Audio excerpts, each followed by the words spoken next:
अहो कृपावंता होय बुद्धीचा दाता जेने पाविले उदार होय तुझे पाय धार.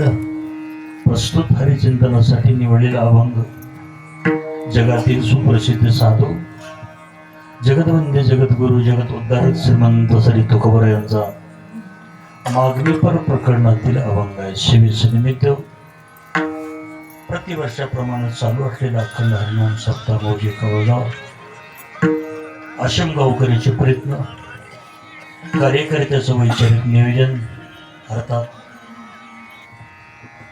कार्यक्रमाचे नियोजन करत असताना आदरणीय हरिभक्तपरायण भागवत महाराज गोंडगावकर यांच्या सहकार्यातून झालेलं नियोजन आहे. त्याच्यामुळेच येण्याचा हा योग आहे. उपस्थित परिसरातील भजनी मंडळ अर्थात महाराज मंडळी व्यासपीठ चालक शंकर महाराज केशे ब्रह्मपूरकर गायनाचार्य अशोकराव मंडापूरकर आज उपस्थित नरसिंह महाराज.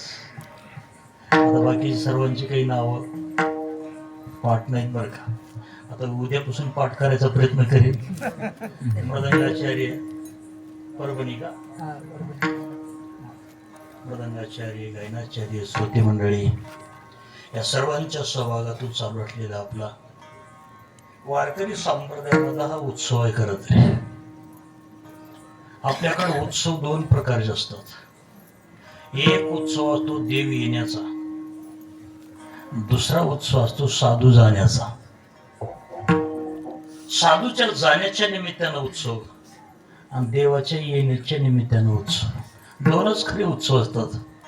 तसं तरी येताना तीन येतात पण दोघांचेच उत्सव होतात. येताना तीन जण येतात. एक जगामध्ये येत असताना देव येतो, जगतामध्ये येत असताना संत येतात, आणि जगामध्ये येत असताना जीव म्हणून आपण जन्माला येत असतो. पण दोन्हीला अनन्यसाधारण महत्व आहे आणि वेगवेगळी नावही घेऊन येतात. देव येत असताना देव आल्यानंतर प्रगट शब्द वापरला जातो, संत आल्यानंतर अवतार शब्द वापरला जातो, आणि आपण आल्यानंतर जन्म शब्द वापरला. तीन शब्द वापरले जातात. मला वाटतं सगळ्याला पाठ झालंय. रामप्रभू आल्यानंतर प्रगट शब्द वापरला, अयोनी संभव प्रगटाला राघव. भगवान श्रीकृष्ण आल्यानंतर प्रगट शब्द वापरला, अयोनी संभव नोहे काही श्रमी नामयाचा स्वामी प्रगटला.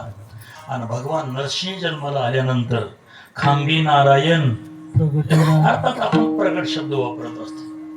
साधू महात्म्य आल्यानंतर प्रगट शब्द नाही अवतार शब्द.